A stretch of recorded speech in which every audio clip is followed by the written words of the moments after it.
नमस्कार दोस्तों, बहुत-बहुत स्वागत है आपका आपके और हमारे चैनल डिजिटल चर्चा पर। दोस्तों आज मैं आपको इस वीडियो के थ्रू बताऊँगा एक बहुत ही इम्पोर्टेंट तरीका कि किस तरह से आप अपने इंटरनेट की स्पीड बढ़ा सकते हैं। मतलब आपके घर पे जो राउटर लगा हुआ है वाईफ़ाई का, उसकी स्पीड को आप कैसे इंक्रीज़ कर सकते हैं। और दोस्तों ये तरीका जो मैं आपको बताऊँगा ये बिल्कुल टेक्निकल तरीका है, इसमें कोई धोखेबाज़ी या कोई गलत प्रैक्टिस नहीं है जो जनरली आप इंटरनेट पे देखते हैं। तो आप कृपया इस वीडियो को लास्ट तक देखिए और आप टेक्निकली कैसे अपने इंटरनेट की स्पीड बढ़ा सकते हैं उस प्रोसेस को देख करके फॉलो करिए ताकि आपके घर के इंटरनेट की स्पीड बढ़ जाए। तो दोस्तों आगे बढ़ने से पहले हमारी एक रिक्वेस्ट है कि आप प्लीज़ प्लीज़ प्लीज़ ये लाल सब्सक्राइब के बटन पे क्लिक करके हमारे चैनल को सब्सक्राइब कर लें ताकि आपको हम सारी ऐसी टेक्निकल इन्फॉर्मेशन और डिटेल्स सबसे पहले देख सकें हमारे चैनल के थ्रू। दोस्तों हम रोज़ एक वीडियो बनाते हैं और अपलोड करते हैं और आप सब्सक्राइब करेंगे तो वो वीडियोज़ आप सबसे पहले देख सकते हैं। तो चलिए शुरू करते हैं दोस्तों और जानते हैं कैसे आप अपने इंटरनेट की स्पीड बढ़ा सकें। दोस्तों इस वीडियो को आप लास्ट तक देखते रहिए ताकि आप इस प्रोसेस को पूरी तरह समझ सकें। टेक्निकली दोस्तों आपको समझाने के लिए हम यहाँ पे IEEE 802.11 हमने लिखा है गूगल में और सर्च करा है। ये इंटरनेट के एक्सेस कंट्रोल्स की कुछ टेक्निकल चीज़ें हैं जो आप भी देख लीजिए ताकि आप समझ पाएँ और बहुत अच्छे से रिलेट कर पाएँ कि कैसे आप इंटरनेट की स्पीड बढ़ाएंगे और क्या टेक्निकल चेंजेस की वजह से आपके इंटरनेट की स्पीड बढ़ेगी। हम इस लिंक को खोल लेते हैं। साथ में दोस्तों आपको एक टैब में खोलना है अपने वाईफाई एक्सेस का लिंक। आपको लिखना है 192.168.0.1। दोस्तों ये वो लिंक होता है जिससे आपके वाईफाई राउटर को आप एक्सेस कर सकते हैं और इसका पासवर्ड और आईडी आपको डाल देनी है। यहाँ पे हम हमारा पासवर्ड आईडी डाल देते हैं। जनरली दोस्तों एडमिन ही सिर्फ इसका यूज़र आईडी होता है और पासवर्ड नहीं होता है। और या फिर अगर आपका वाईफाई सेट करने वाला अगर गया होगा इसको छोड़ के तो आपका यूज़र नेम और पासवर्ड दोनों उसने एडमिन रखा होगा। तो हम यहाँ लॉगिन कर लेते हैं दोस्तों। अब आप यहाँ देख पा रहे हैं डी लिंक का जो राउटर एक्सेस है वो खुल गया है। यहाँ पे दोस्तों जब आप इसको ओपन करेंगे आपको मैनुअल सेटअप करके एक ऑप्शन दिखाई देगा। आप उस मैनुअल सेटअप को ओपन कर लीजिए क्लिक करके। अब दोस्तों आप यहाँ देख पा रहे हैं कुछ इंटरनेट रिलेटेड चीज़ें आ गई हैं। या राइट साइड में आप नाम देख सकते हैं अलग अलग, easy setup, internet connection, wireless connection. But क्योंकि हम इंटरनेट की स्पीड बढ़ाएंगे, हम कोई आसान सा काम नहीं कर रहे हैं, तो हमें जाना होगा एडवांस सेटिंग के अंदर। आपके वहाँ पे भी एक एडवांस सेटिंग का ऑप्शन होगा दोस्तों, उसको आप खोल लीजिए और एडवांस सेटिंग के अंदर आप चले जाइए। जैसे ही आप एडवांस सेटिंग को खोलेंगे दोस्तों आपको एक ऑप्शन दिखेगा एडवांस वायरलेस सेटिंग। तो आप एडवांस वायरलेस सेटिंग के ऊपर चले जाइए और वहां जाकर के आपको एडवांस वायरलेस सेटिंग के टैब के अंदर आपको बहुत सारी चीजें दिख रही हैं, जैसे कि फ्रेगमेंटेशन, DTIM, वायरलेस मोड कौन सा है आपका और आपके इंटरनेट की बैंडविड्थ क्या है। तो दोस्तों वायरलेस मोड नाम की जो चीज आपको यहाँ दिख रही है ये हमारे लिए सबसे काम की है। इसी को आपको चेंज करना है और चेंज करते ही आपकी इंटरनेट की स्पीड बढ़ जाएगी। तो दोस्तों मैं आपको करके दिखाता हूँ। आप देख सकते हैं यहाँ 802.11 मिक्स्ड G/B लिखा हुआ है। तो दोस्तों ये समझा देता हूँ मैं आप 802.11 क्या है। हम इस टैब पे आ जाते हैं। अब आप यहाँ देख पा रहे हैं ये वायरलेस की प्रोटोकॉल्स हैं और वायरलेस की हिस्ट्री आपको यहाँ मिल गई है कि कैसे वाईफाई काम करता है, क्या हिस्ट्री है उसकी। तो 802.11 जो है वो सबसे पुरानी टेक्नोलॉजी है, सबसे पहले स्टार्ट हुई थी वो, और सबसे कम स्पीड भी देती है दोस्तों।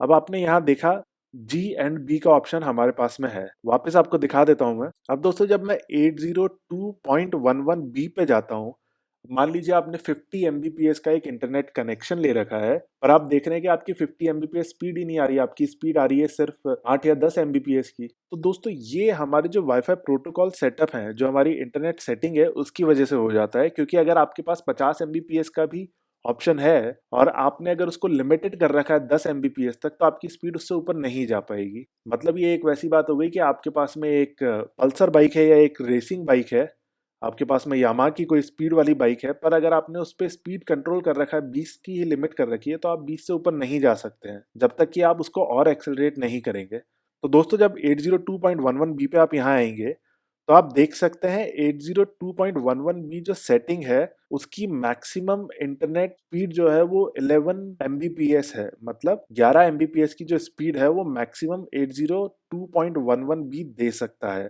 साथ में अगर आप 802.11G देखेंगे जो हमारा B/G पे सेलेक्टेड है, तो उसकी मैक्सिमम स्पीड दोस्तों जब आप चेक करेंगे तो दोस्तों इसकी मैक्सिमम स्पीड है 22 मेगाबाइट्स पर सेकेंड। मतलब 22 Mbps की मैक्सिमम स्पीड 802.11G देता है। दोस्तों आप यहाँ आ जाते हैं हम राउटर की सेटिंग्स पे। आप देख सकते हैं वायरलेस मोड पे मेरे को 802.11n मिला हुआ है, 802.11g एंड b मिला है और एक ngb मिला हुआ है। तो दोस्तों इसको मैं 802.11 ngb कर देता हूँ। मतलब सेटिंग्स के हिसाब से जब इंटरनेट के आगे से स्पीड कभी कभी धीरे आ रही है तो उस टाइम पे ये अपने आप को धीरे पे सेट कर ले, और जब इंटरनेट की स्पीड तेज आ रही है तो ये अपने आप की बैंडविड्थ को बढ़ा करके मैक्सिमम पे ले जाए। अब मैं आपको दिखाता हूँ दोस्तों n का क्या फायदा है। 802.11n जब आप करते हैं तो आप देख सकते हैं कि आपकी जो मैक्सिमम स्पीड है उसकी रेंज जो है वो बहुत बढ़ जाती है। अब आप ये ब्लू लाइन पे देखिए जो मैं कर रहा हूँ अभी, ये आपको स्पीड देता है 54 Mbps से लेकर के 600 Mbps तक की। मतलब आपके अगर नेटवर्क प्रोवाइडर में कैपेबिलिटी है, दम है, तो आप यहाँ 50 से 600 Mbps तक की स्पीड को पा सकते हैं।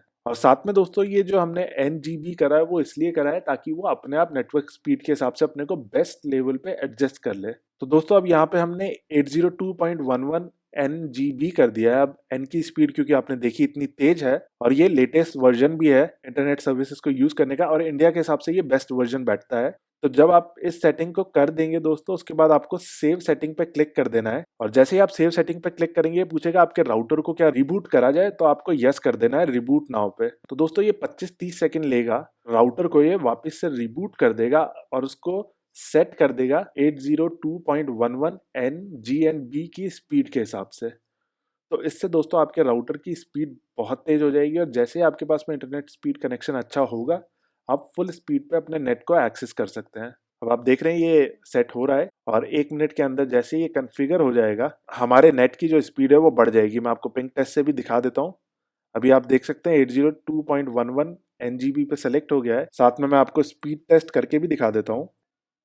जैसे ही हम स्पीड टेस्ट लिखते हैं गूगल पर और स्पीड टेस्ट की साइट खोलते हैं, आपको यहाँ बिगिन टेस्ट कर देना है, और देख सकते हैं आप कि मेरे जो इंटरनेट की स्पीड है वो ये वाईफाई राउटर सेटिंग जो चेंज करी है मैंने उससे काफ़ी ज़्यादा बढ़ जाएगी। स्पीड टेस्ट को हमने बिगिन कर दिया है, ये स्टार्ट हो जाएगा 1 सेकंड में।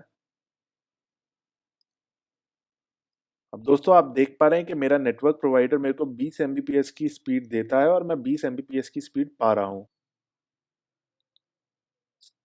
तो आप देख सकते हैं 19.43 Mbps की डाउनलोड स्पीड मुझे मिल रही है यहाँ पर, जो कि मेरे नेटवर्क प्रोवाइडर ने मुझे दी है, और साथ में मेरा वाईफाई जो है वो उसको पूरी तरह से अडॉप्ट भी कर रहा है। और इसी के साथ आप अपलोड स्पीड भी देख सकते हैं, लगभग 20 Mbps की अपलोड स्पीड मुझे यहाँ पे मिल रही है।